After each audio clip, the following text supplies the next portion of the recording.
Welcome back. It is still Wednesday, August the 14th. My guest in this segment is Ted Smith, and Ted has been with the Victoria Cannabis Buyers Club for a very, very long time. So, Ted, my own impression of what's happened since cannabis has been legalized, which I think is a great thing because it is one of the world's great products in 1,000 different ways, but it seems to be getting corporatized. In other words, the small player is being pushed out and the big boys and the big girls have taken over. Am I right or wrong? Oh, I think that's hitting the nail on the head, because especially on the supply end, large corporations are taking over and working hand in hand with the government in various ways that are completely shutting out the typical ma and pa growers that used to supply this multi-billion-dollar industry. And so Justin Trudeau has, and the Liberals come up with a policy that essentially usurps or replaces the organized criminals like me that were involved in the cannabis trade before, and the goal is to essentially completely replace them with these new large corporations. So any small grower before is now required to have zoning on industrial land, and the security requirements and other facility requirements of Health Canada make it at least $1 million investment for as small as you can get in the new system.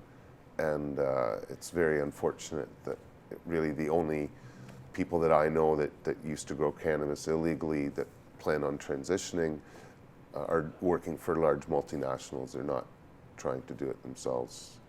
All the growers that we work with at the Victoria Cannabis Buyers Club are likely going to quit growing once they can no longer supply us. You know, I think my hope, and the hope of a lot of people, was that this would be a small, a huge industry, but where a lot of small players could make a living. Instead, the government, and in complete secret, because nobody knows about this, it never gets mentioned, have basically turned it over to the corporations, and they're running the show, and everybody else is being pushed out. What a surprise. So, I mean, we just need better government. We do, and I see a lot of the fault lying in the hands of the bureaucrats, honestly.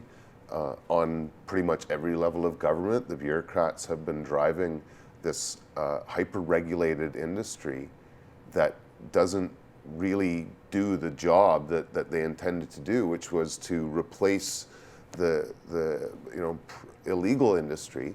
If they had intended on doing that, then the best way would have been to license everybody and make them all legal. Make them all legal. Yeah, because it was already there. Compete, bring the price down. Like right now, the prices of legal cannabis are at least 50% higher than they are in the illegal industry, and that's huge. Especially, coming off of your last guest talking about how poor, sick people have very limited money, and they often have to choose between housing and food and medicine, and so forcing them to switch to a legal system that's got 50% more in cost, even if the quality was the same, which it's not, it severely impacts their health.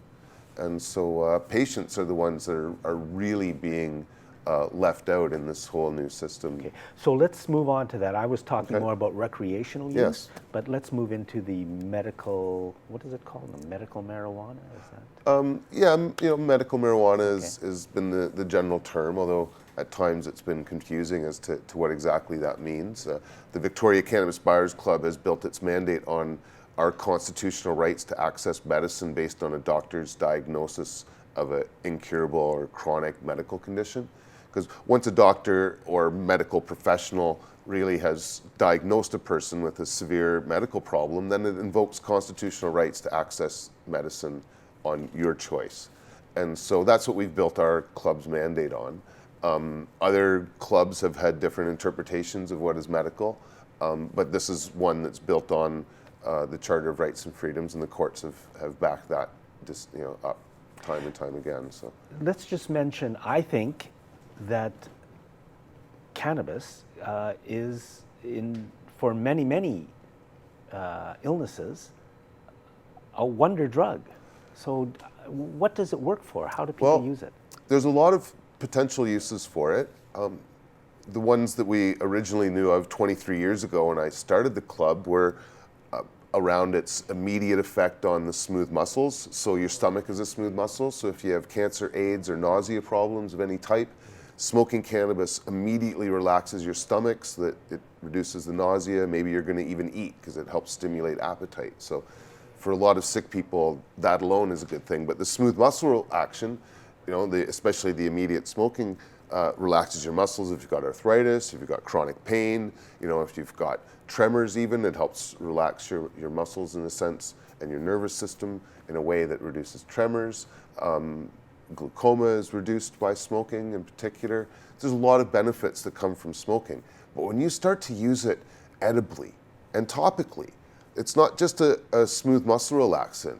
It's a antibiotic, it's antifungal, it's antiseptic, it's anti-inflammatory, and its medical benefits when it's eaten as an anti-inflammatory are huge. A lot of medical problems like hepatitis C, the swelling of the liver is what makes it hurt. Glaucoma, it's even the swelling of your eyeball that makes the glaucoma worse. Arthritis, a whole bunch of conditions, the inflammation is actually what makes it painful. And then there's the fact that it helps fight cancer, especially when eaten as well. And so many of us want to use it preventatively for that purpose alone. And so I could do a 14-minute segment just on the vast range of medical benefits that we're discovering as we're learning more about the endocannabinoid system and how this plant medicine And you works haven't with even us. mentioned pain, really, which is... Yeah, and chronic pain, because it relieves pain, and that's one of its primary medical benefits, especially when eaten, which is why in the middle of this opiate crisis, the fact that our government's trying to shut down clubs like ours and has shut down places like Trees when there aren't these legal alternatives. It's not just about cost then. The legal system does not have the strength of edibles that our patients need to live. And that's why we cannot quit. I would rather die than turn my back on the sick people that need our medicines because they do not have a choice at all. They don't know where to go to other than us. There's all these little old ladies and people that literally have their lives in our hands.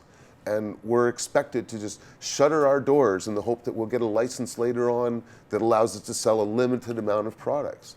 And that's just not good enough. We want to transition. We have a strategic plan that talks about how to transition. We have a kitchen that makes a whole bunch of products that we, again, legally couldn't make now. But, so who knows when that will happen, but it's a very scary situation for us right now. So the Victoria Cannabis Buyers Club is how many members or clients? Excuse me.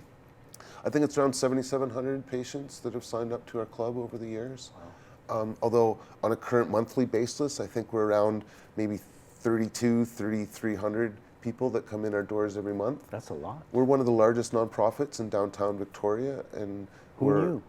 Well, at times I feel like I've got a big mouth, but at other times people really don't know about us, and so we're really not as loud and proud as we could be, especially given that we went to the Supreme Court of Canada and made these products legal and helped create legalization in the first place. Like, for us to be left out of this system and fearing raids is really the most bizarre thing. So where are we now? What is the current state of your situation at the Victoria Cannabis Buyers Club? I guess 2 weeks ago, the Community Safety Unit, they've called themselves, ex-police officers that don't need a warrant to enter a premise, started raids across British Columbia. There was 2 in the interior, and Trees got raided twice, 2 days in a row, and as a result shut down all their locations here on the island, and many other places shut down and shuttered their doors too with very little notice. And so at that point our club became about 25% busier than we were before. Typically members that had just been going to other sources have come back, and so we've seen also an increase in new members, though, for sure, because people have lost their access and they're very scared. Are you selling things that people can't get anywhere else, like in the legal system. Well, exactly. We're selling a whole bunch of products that are much stronger than the legal system allows for, if they're allowed at all. Like we sell suppositories. There's no suppositories in the legal system. You know, maybe in December, but they won't be the same strength that we're allowed to, or we're selling now, because they want to have limits of 10 milligrams of THC per suppository. And I forget what we're selling, but they're a lot stronger than that. And for a lot of patients, they need really strong suppositories because it benefits them, it avoids the stomach. There's all sorts of benefits. I could spend a few minutes on that. But there's a vast range of products that may not be available anytime soon. So I mean, basically the whole legalization thing started with people like you fighting to get rights for people who needed cannabis medicinally. And now, under the legal system, you can't sell that same stuff that you fought so hard 2 decades ago to get. That we went to the Supreme Court of Canada for a unanimous decision. And now you're out. And now we're out. So you're on the verge of getting raided yourself because you don't have. We anticipate that. These CSU officers came into our place in the spring and told us that we would be raided, that the provincial government no longer sees a distinction between the medical clubs and recreational, that anyone selling cannabis is recreational. And in their this has eyes. nothing to do with the people who are working as the CSU officers, Community Safety Unit. They're following the orders of John Horgan, basically.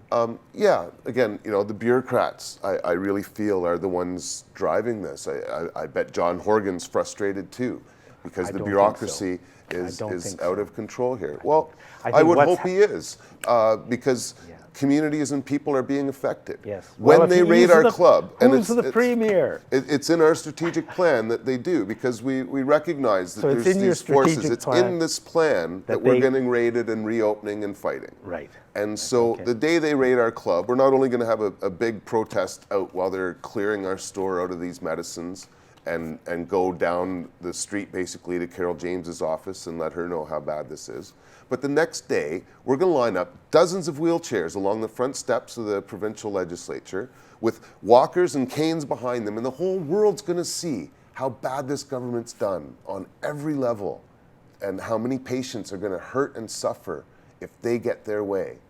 And we're going to fight back. We're going to reopen again and again. We have multiple blackout plans. I've been raided once before, or not once before, 4 times in the past, in 2002, 2003, and we're just back to those days where we keep a limited stock in the store, and we'll do deliveries, we'll find other locations, call it something else, whatever it takes. These people need their medicine, and even if I'm in jail, there's dozens of people willing to stand behind and pick up the job where I leave it. So I don't know what they think they're going to win if they raid, but again, I don't think the people making these decisions care what the politicians look like.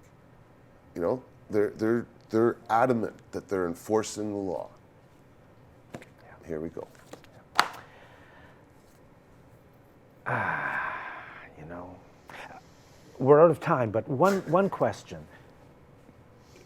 It's been legalized in many states in the United States. Have they done it better there?